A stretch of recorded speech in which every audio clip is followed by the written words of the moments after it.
썩어지고 없어질 것, 그거 붙잡는다고 자기 생각만 따라 살았습니다. 하나님 생각해 본 적도 없고 하나님 일에 관심도 없고 자기 생각과 고집대로 살았죠. 그렇게 살던 사람인데 십자가가 그 사람 인생에 탁 들어가고 나니까 완전히 바뀌기 시작하는 거예요. 어떤 청년이 회사를 다녔는데 구원받은 청년이었습니다.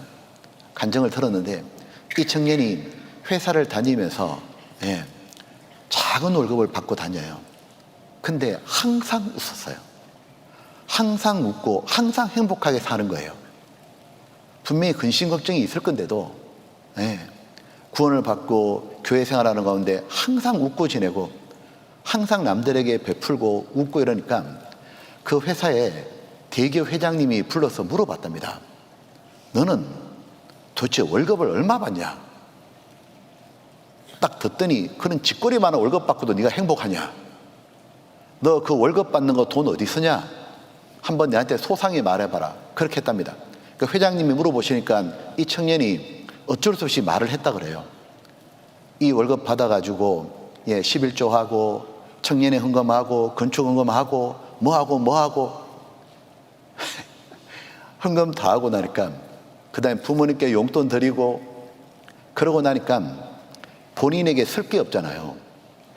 그러니까 옷도 메이크 옷도 못 입고 양복도 여러 벌 입지도 못하고 사는 것도 초라하고 차도 없고 버스를 타고 다니고 전철을 타고 다녀요. 다 그 회장님이 들어보니까 뭐냐 하면 너무 깝깝한 거예요. 너 이렇게 해서 외식은 하냐? 교회에서 점심이 외식입니다. 뭐 이렇게. 주일날 식사가 외식입니다. 외식 못하고 뭐 옷도 못 사고 그러니까 뭐라냐면 이 회장님이 참 깝깝하다. 근데 니는 왜 웃고 다니냐? 니는 왜 행복하냐? 그때 딱 얘기하는 거예요.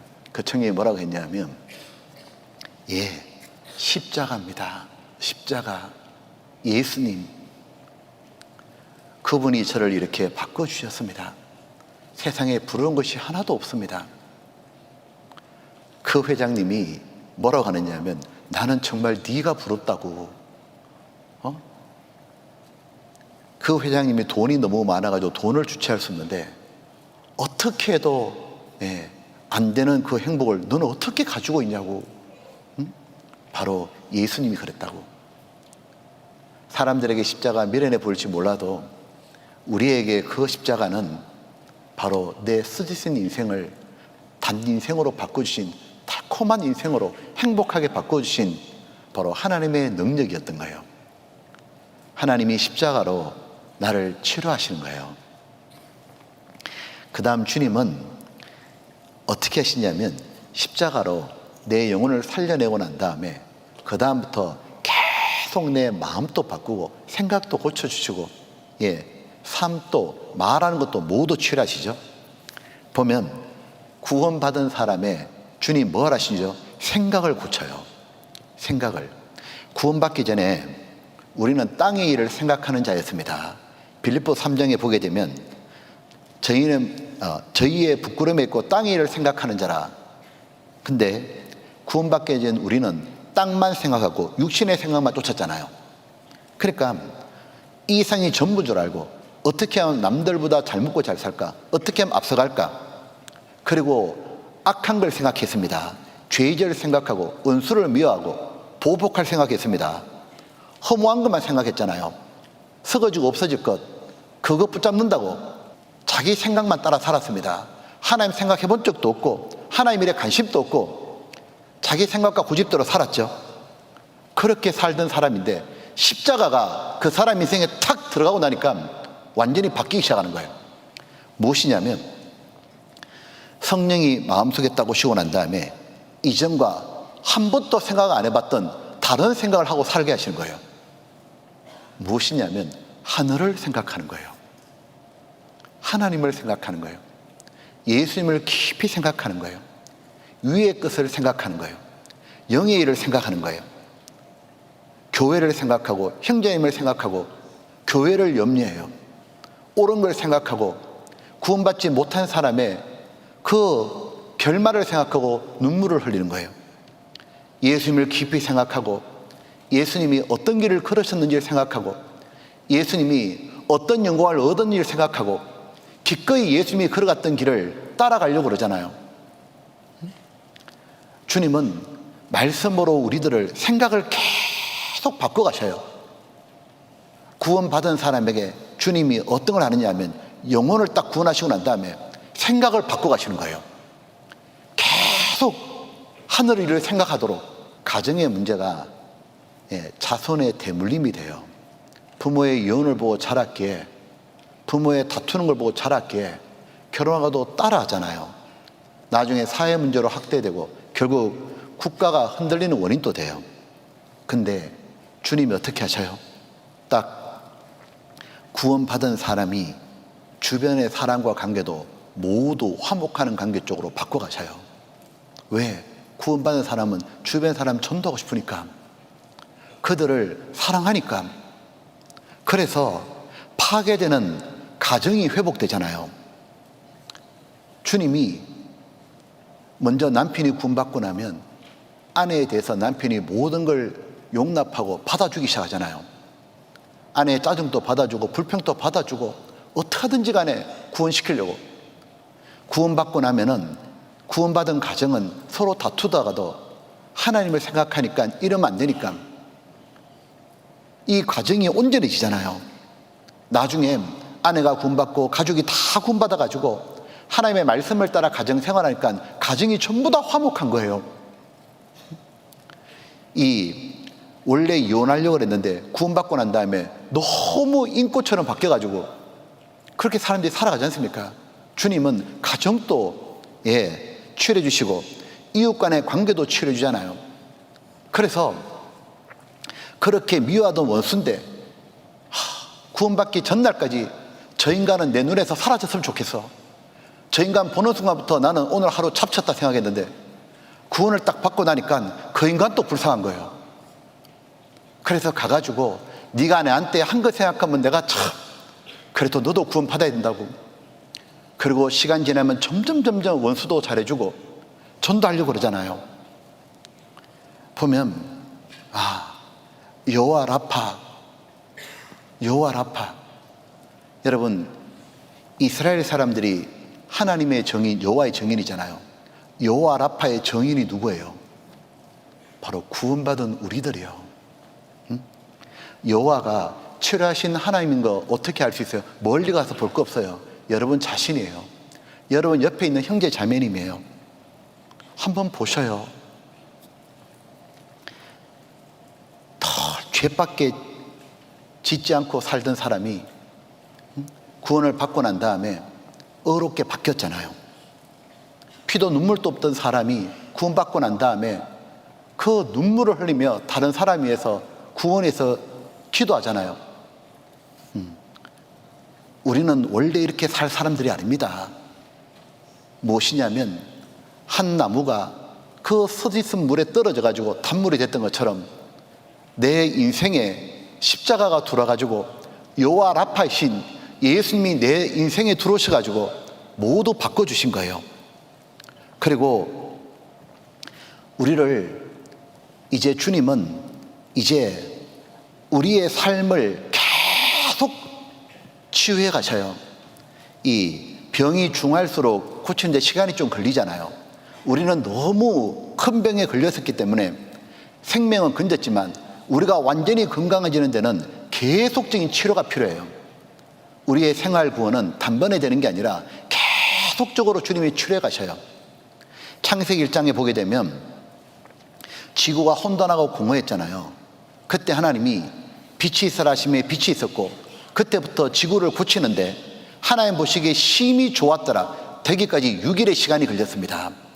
하루 만에 고친 게 아니라 오랜 시간이 걸쳐가지고 주님이 아름답게 바꿔갔잖아요. 그것처럼 주님이 우리들을 시간을 들려가지고 하나의 말씀으로 우리를 계속 고쳐가시는 거예요. 자, 이제 주님이 무엇으로 우리를 고치는지를 지금부터 좀 더 구체적으로 살펴보려고 합니다. 자, 이거 한번 보셔요. 앞에. 자, 여기 보면 주님이 십자가로 우리를 치료했죠. 십자가에 구원을 받지 못한 사람은, 그 나무가 들어오지 않은 사람은 다른 건 다 안 돼요. 일단 십자가로 딱 치료해 주시고는 그 다음 주님이 이렇게 치료해 가셔요.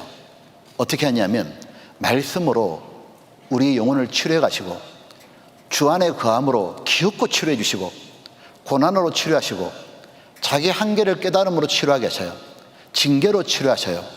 그리고 주님이 다시 오셔가지고 완전히 치료하시는 거예요. 우리는 어떤 사람이냐면 나를 고쳐주시는 하나님, 나를 치료해 주시는 하나님, 내 영혼을 강건하게 만들어주는 하나님, 그분이 바로 나와 같이 계시는 거예요. 자, 주님이 가장 먼저 우리를 치료하는 방법이 말씀입니다. 자, 시편 107장입니다. 시편 107장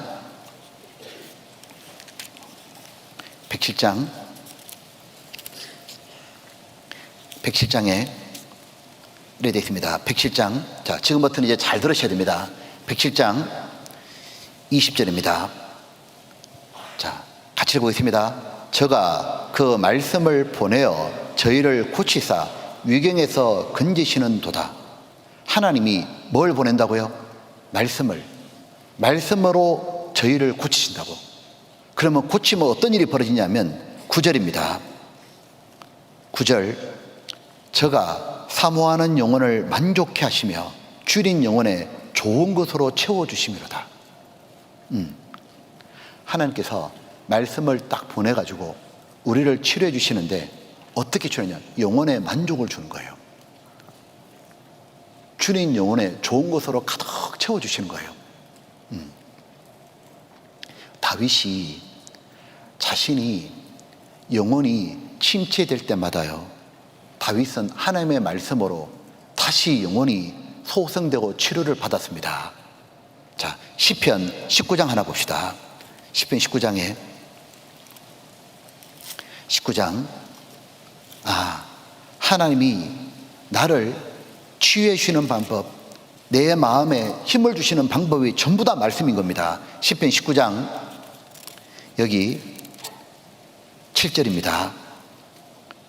7절, 여호와의 율법은 완전하여, 그 다음 뭐라 했습니까?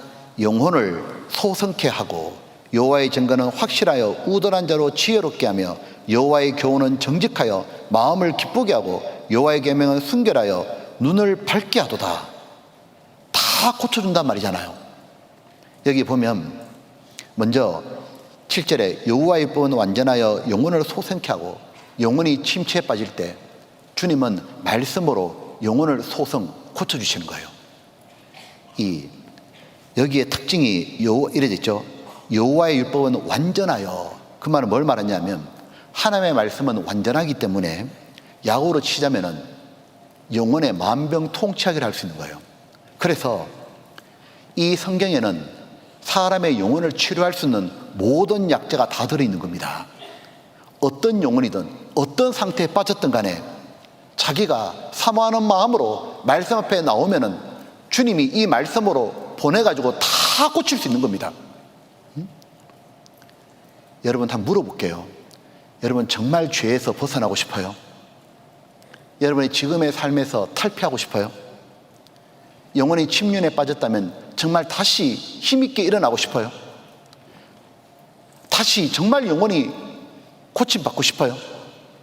그렇다면 딱 한 가지만 하면 돼요. 하나님의 말씀을 사모하면 돼요.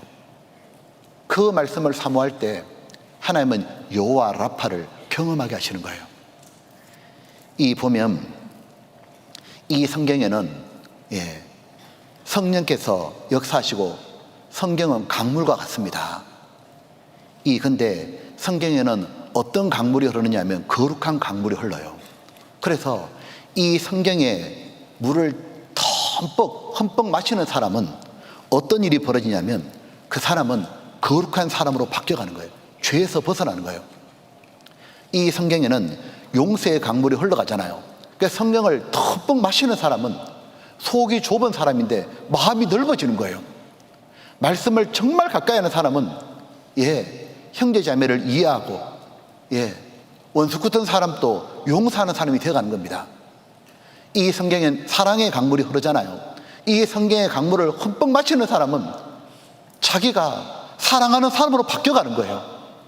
영혼을 사랑하고 형제매를 사랑하고 교회를 사랑하고 주님을 사랑하고 사랑하니까 수고와 희생을 얼마든지 하는 사람으로 바뀌어가는 겁니다. 안녕하세요. 오늘도 말씀 묵상 요약해 보도록 하겠습니다. 하나님은 말씀을 통해 우리를 치료하십니다. 시편 107장 20절은 하나님께서 말씀을 보내셔서 우리를 치유하시고 위험에서 건지신다고 말씀합니다. 성경은 거룩함, 용서, 사랑, 인내의 강물이 흐르는 샘과 같아 이를 사모하며 마시는 자는 죄에서 벗어나고 거룩한 삶으로 변화됩니다. 말씀을 가까이 하는 사람은 확신과 기쁨을 얻으며 세상의 헛된 것들이 시시하게 느껴집니다. 오스월드 스미스 목사는 매일 아침 말씀과 기도로 하나님을 만난 것이 그의 삶을 뜨겁게 만들고 선교의 열매를 맺게 했다고 간증했습니다. 수잔 웨슬리 역시 바쁜 삶 속에서도 하나님과의 시간을 최우선으로 삼아 자녀들을 신앙으로 양육했고 요한 웨슬리를 통해 큰 부흥을 일으켰습니다. 말씀을 사모하고 주님 안에 거하는 삶은 여호와 라파를 경험하는 핵심입니다. 하나님은 광야 40년 동안 이스라엘 백성을 교회 안에 거하게 하시며 치료하셨습니다. 출애굽 1세대는 불신과 원망으로 가나안 땅에 들어가지 못했지만 2세대는 하나님을 전적으로 신뢰하고 순종하며 가나안 정복의 용사가 되었습니다. 우리는 교회 안에 머물며 하나님의 말씀과 성령의 인도하심을 따라갈 때 우리의 삶이 변화된다는 증거입니다. 교회는 십자가를 중심으로 세워진 곳으로 하나님께서 우리를 끝까지 고치시는 장소입니다. 고난과 징계, 한계의 깨달음도 하나님의 치료 도구입니다. 욥은 시련을 통해 하나님을 깊이 체험하며 정금 같은 믿음의 사람으로 거듭났고 다윗은 징계를 통해 죄의 끈을 끊고 하나님을 뜨겁게 사랑하는 자로 회복되었습니다. 야곱은 막다른 골목에서 하나님께 매달리며 이스라엘로 변화되었습니다. 이러한 과정은 하나님께서 우리를 포기하지 않고 끝까지 고치시는 사랑을 보여줍니다. 결국 여호와 라파는 교회 안에 머무는 자들에게 하나님의 사랑과 능력을 경험하게 하십니다. 에베소서 3장 18-20절은 그리스도의 사랑의 넓이와 깊이를 깨달아 하나님의 충만함으로 채워지기를 기도합니다. 하나님은 우리를 고치셔서 영혼을 구원하고 주 안에 세우는 선한 일꾼, 하나님의 걸작품 포이에마오로 만드십니다. 사도 바울과 베드로는 여호와 라파를 통해 변화되어 복음의 일꾼이 되었습니다. 우리도 교회 안에 끝까지 머물며 말씀을 사모하고 고난과 징계를 통해 하나님의 사랑을 체험할 때 달콤한 인생으로 바뀌는 기적을 경험할 것입니다. 하나님께서 우리를 치료하셔서 영광 받으시는 상, 복음을 전하며 세상을 치유하는 작은 여호와 라파로 살아가기를 소망합니다. 오늘 말씀도 들어주셔서 감사합니다.